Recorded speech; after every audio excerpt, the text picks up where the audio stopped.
Melihat tadi kesaksian dari menghadirkan saksi kunci ya Mel gitu. Mungkin seperti apa Kak dalam kasus ini gitu. Dia kan kalau dalam keterangannya dia itu katanya tidak mempercayai bahwa Peggy ini sebagai tersangka dari kasus ini. Mungkin seperti apa Kak menanggapinya sebagai kuasa hukum Vina sendiri? Iya, jadi memang Mel ini kan dari kemarin memang cukup membengongkan lah ya dengan statement dia yang kemarin ada di apa black apa tadi itu Backpacker. Tapi saya sih ibaratnya ya silakan aja kalau memang saudara Mel memiliki bukti yang kuat dan memang bisa menjamin pengakuannya, ya tentunya kita juga menunggu begitu, asalkan benar-benar sesuai dengan apa yang dialami, yang dirasakan, karena ini kan harus dipertanggungjawabkan. Apa yang menjadi ucapan dia itu akan dipertanggungjawabkan. Dan pertanyaan saya, mengapa selama ini dia tidak mencoba untuk menyampaikan hal tersebut kepada kepolisian? Kalau dia ada di sana itu dan dia mengetahui. Tapi tentunya ini satu petunjuk lah ya, satu petunjuk kalau memang saudara Mel alias siapa saya tidak tahu nama sebenarnya, ya kami menunggu ketika memang benar-benar itu Anda bisa membuktikan. Gitu kan. Kemarin kan katanya sudah menghubungi tim kami. Nah, kami juga menunggu kalau memang Anda memang benar-benar membutuhkan bantuan dan memang bisa membuktikan fakta-faktanya, ya kami menunggu. Kita lihat aja nanti gitu ya. Oke. Soal kemarin Linda juga kan sempat diperiksa juga di Polda Jabar gitu. Mungkin bagaimana itu kan dalam kasus tersebut? Sebenarnya sih pemeriksaan Linda sih normatif aja ya, perihal menanyakan hubungan, kedekatan, kenal dengan Vina sama Eki tidak, kenalnya bagaimana gitu. Terus apa namanya, mengetahui tidak perihal permasalahan antara Eki dengan geng motor dan lain sebagainya lah gitu. Itu aja, tidak ada pertanyaan lebih sih, menurut saya nggak ada yang ibarat kata memojokkan apa nggak ada. Berarti memang kemarin pemeriksaannya itu hanya sebatas kesaksian dari Linda sendiri ya Kak ya? Iya, kesaksian Linda sendiri perihal bagaimana kedekatan Linda dengan almarhum, gitu. Kenalnya bagaimana, berapa kali ketemu, begitu. Jadi hanya mencocokkan terlebih dahulu. Gitu. Berapa pertanyaan sih Kak yang kemarin diajukan kepada Linda? Kurang lebih sekitar 30 ya. 30 pertanyaan. Dan Linda di situ berarti kooperatif juga ya kan? Sangat kooperatif. Dan memang Linda mau keluar ketika memang dia diberikan panggilan secara resmi oleh Polda, dan memang Linda kan merupakan saksi dari keluarga Vina. Dan disitulah mungkin banyak orang-orang bertanya kenapa kok seolah-olah kami mendampingi tersangka. Linda belum menjadi tersangka. Justru Linda itu merupakan temannya Vina yang kerasukan. Jadi petunjuk dari kerasukan itulah yang bisa mengungkap fakta adanya terjadi pembunuhan. Gitu. Jadi saya berharap sekali, ayo kita dukung siapapun yang mampu memberikan keterangan untuk membuka tabir kematian almarhum Vina dan Eki, ayo kita dukung gitu, jangan kita pojokkan dulu. Ini masih ada prosesnya, biarkan kepolisian untuk mengungkap, mencari bukti-bukti, saksi dan keterangan dari semua pihak yang memang bisa membantu mengungkap siapa sih pelaku dan siapa sih dalang dari kematian mereka. Ada satu keterangan dari seorang saksi yang bernama Mel yang dia ini ngakunya adalah teman dekatnya Vina dan juga Eki, bahkan sudah kayak kakak dianggapnya. Dan dia adalah orang yang bersama Vina dan juga Eki di mendekati waktu kejadian tersebut sekitar 8 tahun lalu. Ini akan kita bahas teman-teman, apakah ini masuk akal atau tidak, apakah ini ada matching dengan alat bukti yang lain, ataukah hanya sekedar mencari sensasi. Kita akan bahas satu persatu poin-poin yang disampaikan oleh Mel ini yang ngakunya saat ini dia sedang berada di bawah perlindungan Hotman Paris, kuasa hukum dari Vina, yang sedang mengajukan untuk perlindungan saksi ya ke LPSK, Lembaga Perlindungan Saksi dan Korban. Jadi di malam kejadian itu, Mel ini bilang bahwa saya itu teman dekat dari adik Vina dan juga Eki. Mereka itu menganggap saya sudah seperti kakak, dan mereka tuh sering curhat ke saya karena sudah sebegitu dekatnya. Kronologinya di sore itu katanya Eki ini nelpon, Eki korban ya, nelpon si Mel untuk ngajak ketemuan. Di telepon dia bilang bahwa, "Kak, saya itu lagi ada masalah sama si Egi." Egi ini adalah yang sekarang tertangkap sebagai DPO tersebut.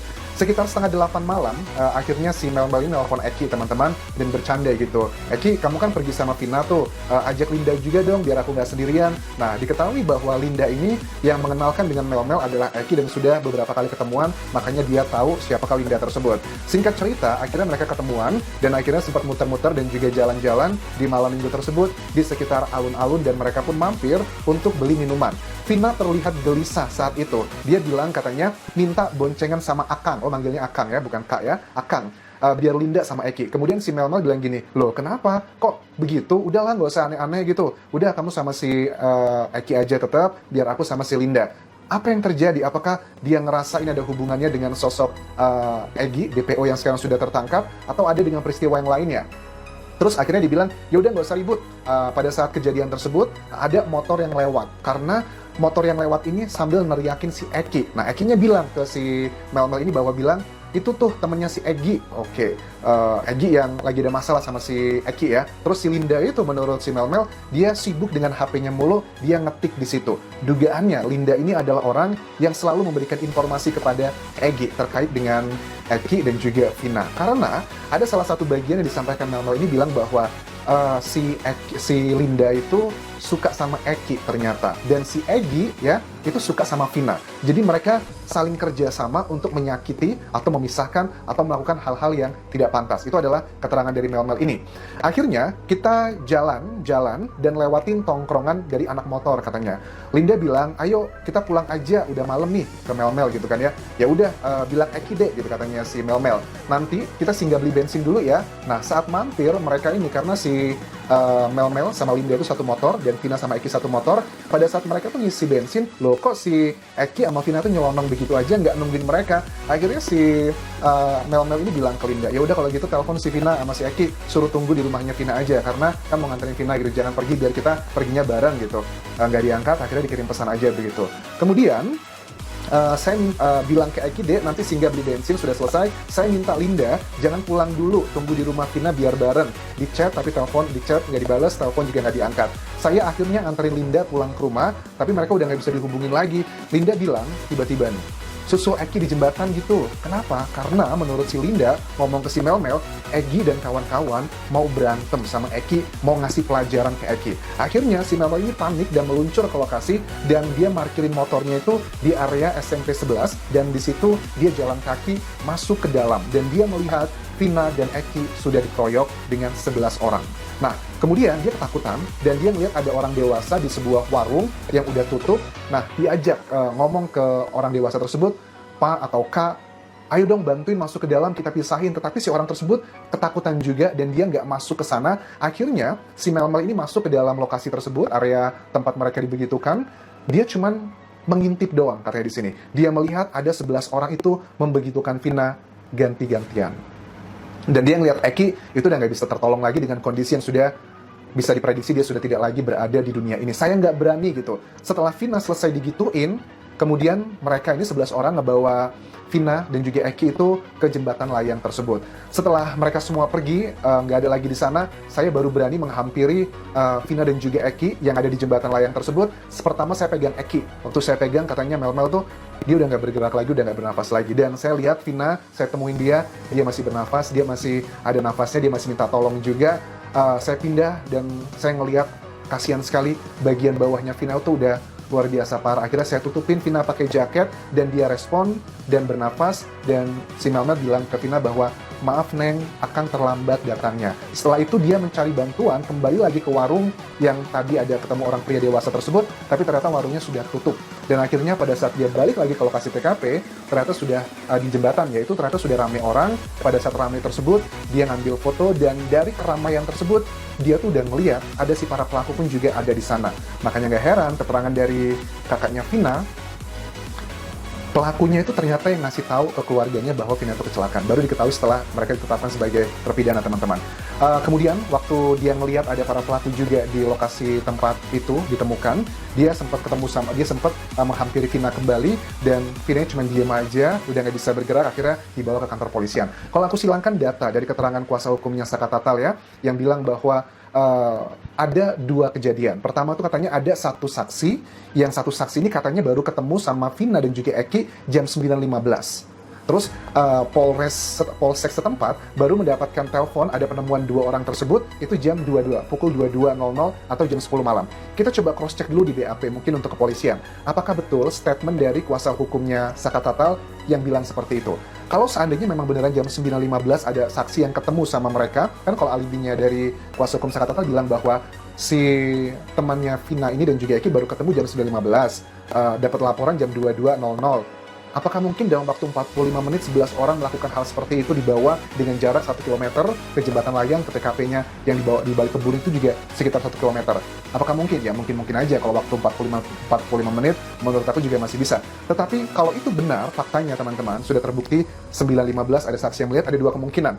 Apakah ini si Mel itu adalah saksinya yang dimasukkan tersebut, tetapi kenapa dia tidak melakukan, aku nggak tahu nih, apakah dia sudah diperiksa sama penyidik, atau belum, atau sebenarnya sudah, atau kayak gimana, karena kan dia sekarang bilang bahwa untuk menghadapi mereka ini kita harus pintar, karena mereka itu sangat licin. Apakah ini sebuah kayak geng yang sudah ada kayak hierarkinya, ada orang yang melindungi, mungkin dipakai untuk politik juga, karena kan kita nggak bisa menutup mata ya, banyak ormas-ormas, maksudnya bukan ormas lah, geng lah yang terakhir diserang juga nih, bahwa mereka dipakai untuk melakukan kerusuhan dan sebagainya, itu kerjasama dan sebagainya ada mengarah ke sana. Dia bilang bahwanya, bukan saya nggak berani kalau waktu itu, untuk melawan mereka tuh kita harus pintar. Karena saya juga aneh waktu itu bilang bahwa dikatakan ada cairan tersebut yang di area pribadinya Vina, itu katanya miliknya Eki. Kok aneh, kok bisa seperti itu gitu.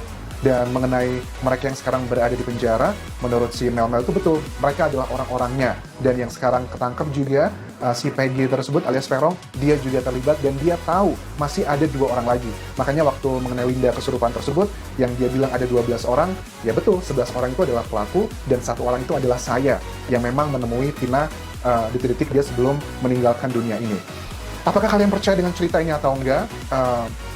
Ada kemiripan sih menurut aku, ada beberapa hal yang cukup masuk akal dengan video sebelumnya yang aku bahas ini. Ada beberapa poin yang sangat mensupport satu sama lain, tetapi ini bisa dipatahkan kalau ternyata yang dikatakan oleh kuasa hukumnya Saka Tatal 9.15 atau 21.15 ya waktu Indonesia Barat, ada saksi yang ternyata kalau seandainya bukan dia, berarti ini bohong. Tapi kalau seandainya saksi yang ketemu terakhir itu yang dimasukkan oleh kuasa hukumnya Saka Tatal adalah dia, berarti ini ada potensi kebenarannya. Dan sekali lagi, narasumber ini mengklaimkan diri bahwa saya sudah berada di bawah perlindungannya tim Hotman Paris dan saat ini sedang proses menuju ke LPSK. Dan aku juga lihat berita dari LPSK bahwa itu benar, ada salah seorang saksi yang mengajukan diri untuk perlindungannya, tetapi sampai saat ini LPSK masih melakukan assessment. Apakah saksi ini layak untuk mendapatkan perlindungan atau tidak, apakah sebegitu perlunya atau tidak. Ya, mudah-mudahan ya kesimpulannya adalah polisi tidak melakukan salah tangkap sih, intinya itu ya, dan dia bisa menjadi salah satu alat bukti lagi. Ya, terlepas ini benar atau tidak, mudah-mudahan ini bisa menjadi petunjuk bagi Polda Jawa Barat, harus didalami lebih detail ya, karena ya sudah 8 tahun yang lalu, kalau dicek lagi areanya mungkin sudah dirubah, sudah dibangun sesuatu hal, aku yakin masih bisa digali adalah mungkin dengan otopsi ulang juga bisa ya, untuk mengetahui di area bagiannya Vina tersebut ya, masih ada tersisa nggak DNA, karena kan dia masih sangat muda ya, dugaan sangat kuat, masih bisa ditemukan lah kalau memang terjadi peristiwa yang disebutkan yang 11 orang itu bergantian. Aku yakin pasti masih ada yang tersisa di bagian dalam-dalamnya, mungkin nempel di tulangnya, itu juga sangat possible banget. Oke, itu Ternyata ada saksi baru dari kasus Vina ini, yaitu Mel. Nah, ini yang sangat ya ditunggu-tunggu teman-teman ya. Kasus ini ternyata ada saksi kuncinya dan ada yang melihat dari awal sampai akhirnya kasus ini terungkap teman-teman. Jadi kita akan tunggu ya apakah benar Mel ini dia berkata jujur dan apakah dia salah satu saksi yang melihat kejadian tersebut. Jadi kita dukung aja, semoga saja kasus ini cepat berlalu dan cepat tertangkap siapa yang terlibat dalam kasus ini. Jadi terima kasih. Assalamualaikum warahmatullahi wabarakatuh.